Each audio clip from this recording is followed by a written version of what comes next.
جی مسیح خدا میں آپ سب کی سلامتی ہو۔ آج ہم جو ہیں وہ پڑھیں گے مکاشفہ کی کتاب میں سے ہم پڑھیں گے 14 باب، اور اس کی جو ہے وہ 13 آیت میں پڑھوں گی۔ اور اکثر میں اس 13 آیت کا ذکر کرتی رہتی ہوں، لیکن آج ہم اس کو ذرا اور انداز میں زیادہ ڈیٹیل سے ہم اس کو دیکھیں گے، تھوڑا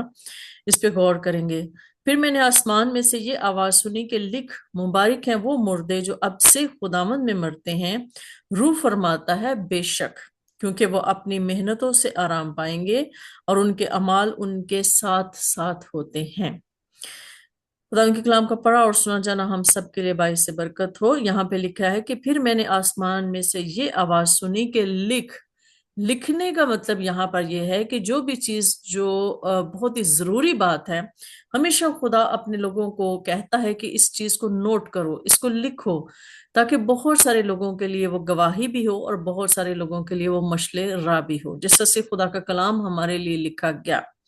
اور اگر لکھا نہ جاتا اور اگر خدا لکھواتا نہ تو ہم تک کیسے پہنچتا؟ تو یہاں پر بھی ہم یہ دیکھتے ہیں کہ مکاشفہ جو ہے، جو ریولیشن ہے، جو خدا کی بادشاہی کی جو بھید ہیں، جو آخری زمانہ کی جو ایونٹس جو کچھ ہو چکی ہیں، جو کچھ ہونے والے ہیں، ان کے بارے میں ہمیں بتاتا ہے۔ اور اس میں سب سے جو خاص چیز ہے، بات ہے، وہ ہمیں یہ غور کرنے کی ہے کہ جس میں یوں لکھا ہے کہ مبارک ہے وہ مردے جو اب سے خداوند میں مرتے ہیں۔ روح فرماتا ہے بے شک، کیونکہ وہ اپنی محنتوں سے آرام پائیں گے اور ان کے اعمال ان کے ساتھ ساتھ ہوتے ہیں۔ یہاں پر ہم نے دیکھا ہے کہ وہ مردے، وہ ڈیڈ۔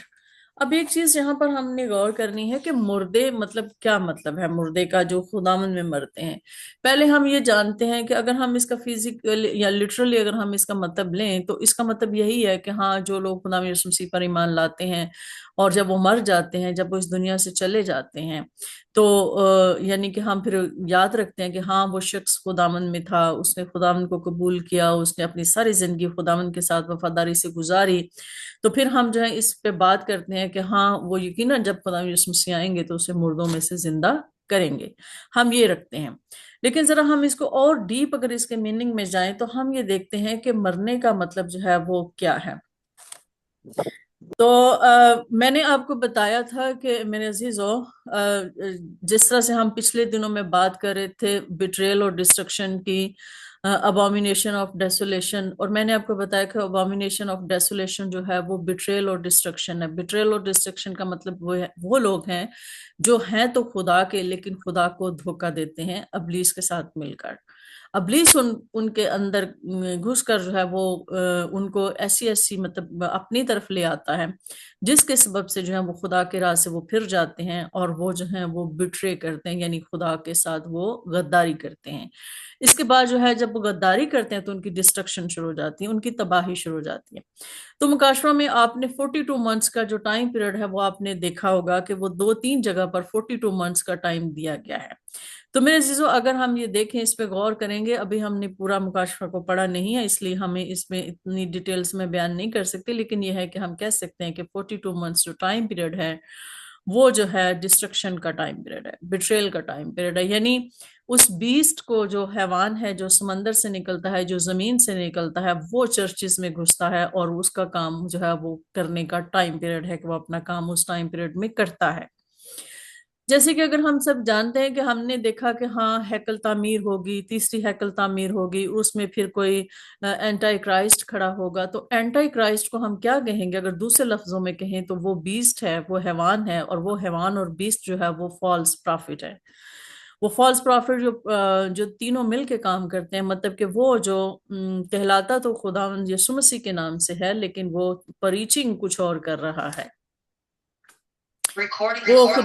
خدا کے کلام کے مطابق جو ہے وہ پریچنگ جو ہے وہ نہیں کر رہا۔ تو اس کا مطلب ہے کہ وہ ابومینیشن ہے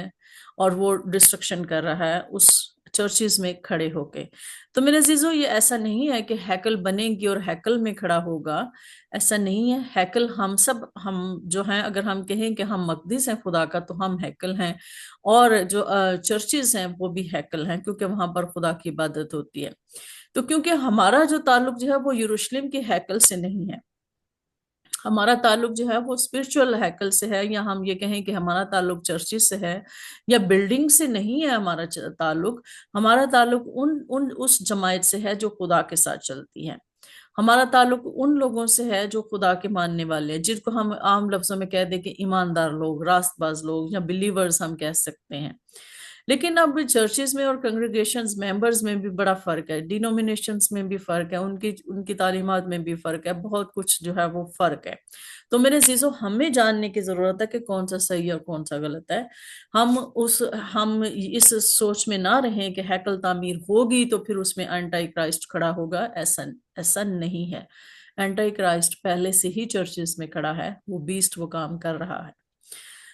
تو میرے عزیزو، اس کا ایک ٹائم پیریڈ اس کو دیا گیا ہے جس پہ اس نے کام کرنا ہے، اور وہ ٹائم پیریڈ جو ہے وہ پیریڈ آف ڈسٹرکشن ہے، وہ تباہی کا پیریڈ ہے، لیکن جو لوگ اس پر غالب آئیں گے۔ مکاشفہ کی کتاب میں اگر ہم دیکھیں تو وہاں پر ساتوں کلیسیاؤں کو بار بار یہی ایک بات کہی گئی ہے کہ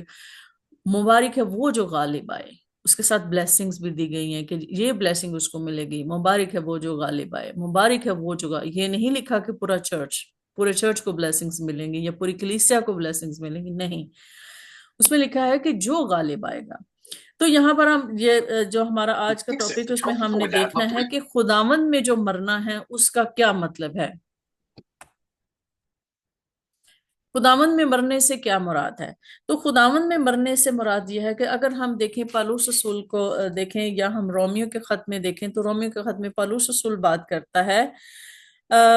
اگر میں رومیو کا خط نکالوں، اس میں اس کے 6 باب اس کی 11 آیت میں پڑھوں گی۔ رومیو کے خط میں 6 باب اس کی 11 آیت میں یوں لکھا ہے، اسی طرح تم بھی اپنے آپ کو گناہ کے اعتبار سے مردہ مگر خدا کے اعتبار سے مسیح یسوع میں زندہ سمجھو۔ یہاں پر وہ کہہ رہا ہے کہ اسی طرح تم بھی اپنے آپ کو گناہ کے اعتبار سے مردہ، یعنی کہ مبارک ہیں وہ لوگ جب وہ انسان یا وہ بلیورز جو اب سے خداوند میں مرتے ہیں۔ اس کا مطلب، مرنے کا مطلب یہ ہے کہ ہم گناہ کے اعتبار سے مر جائیں لیکن مسیح یسوع کے اعتبار سے ہم خدا میں زندہ رہیں، یعنی ہماری جو گناہ کی سرشت ہے اس کو ہم مار دیں، اس کو ہم ختم کر دیں، اس پہ ہم غلبہ پا لیں اور اس پہ ہم غالب آ جائیں، تو ہم جو ہیں اس کو مارتے ہیں۔ اس کا مطلب ہے کہ وہ لوگ جو اپنے آپ کو، اپنے اندر کی گناہ کی سرشت کو دباتے ہیں اور اس کو مار دیتے ہیں، وہ مبارک مردے ہیں جو خداوند میں مرتے ہیں، یعنی کہ خداوند یسوع مسیح کے لیے تو وہ زندہ ہیں لیکن گناہ کے اعتبار سے وہ مردہ ہیں۔ اگر ہم اسی طرح سے اگر 18 آیت اس میں دیکھیں تو اس میں وہ کہتا ہے، اور گناہ سے آزاد ہو کر راست بازی کے غلام ہو گئے۔ اگر میں اس کو تھوڑا سا اوپر سے بھی پڑھوں تو اس میں یوں لکھا ہے، پس کیا ہوا، 15 آیت سے میں پڑھ رہی ہوں، پس کیا ہوا، کیا ہم اس لیے گناہ کریں کہ شریعت کے ماتحت نہیں بلکہ فضل کے ماتحت ہیں؟ ہرگز نہیں۔ کیا تم نہیں جانتی کہ جس کی فرمانبرداری کے لیے اپنے آپ کو غلاموں کی طرح حوالہ کر دیتے ہو اسی کے غلام ہو؟ جس کے فرمانبردار ہو، خواہ گناہ کے جس کا انجام موت ہے، خواہ فرمانبرداری کی جس کا انجام راست بازی ہے۔ لیکن خدا کا شکر ہے کہ اگرچہ تم گناہ کے غلام تھے تو بھی دل سے اس تعلیم کے فرمانبردار ہو گئے جس کے سانچے میں تم ڈھالے گئے تھے، اور گناہ سے آزاد ہو کر راست بازی کے غلام ہو گئے۔ میرے عزیزو، یہاں پر وہ بات کرتا ہے کہ ہمیں آگے وہ کہتا ہے کہ ہمیں جو ہے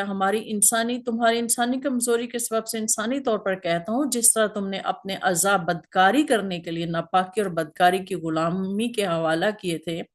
اسی طرح اب اپنے اعضاء پاک ہونے کے لیے راست بازی کے غلامی کے حوالہ کر دو، کیونکہ جب تم گناہ کے غلام تھے تو راست بازی کے اعتبار سے آزاد تھے۔ تو میرے عزیزوں، یہاں پر وہ بات بڑی ڈیٹیل سے بیان کرتا ہے کہ ہمیں گناہ کے اعتبار سے مرنا ہے لیکن راست بازی کے اعتبار سے ہمیں زندہ رہنا ہے، یعنی گناہ میں ہمیں مرنا ہے، ہمارے اندر جو گناہ کی سرشت ہے اس کو ہمیں مارنا ہے۔ جب ہم خدا یسوع مسیح پر ایمان لاتے ہیں تو پھر ہم یہ کہہ سکتے ہیں کہ ہم نے گناہ کی جو سرشت ہے اس کو ہم نے مارنا ہے، اور وہ ہم خود سے نہیں مار سکتے جب تک خدا کا روح ہمارے اندر نہ ہو، تو خدا کا روح ہمیں قوت دیتا ہے تاکہ ہم اس پر قابو پا سکیں۔ تو میرے عزیزو، یہاں پر اگر میں پہلا کرنتھیوں 15 باب اس کی 31 آیت میں دیکھوں تو اس میں یوں لکھا ہے کہ اے بھائیو، مجھے اس فخر کی قسم جو ہمارے خدا یسوع مسیح میں تم پر ہے، میں ہر روز مرتا ہوں۔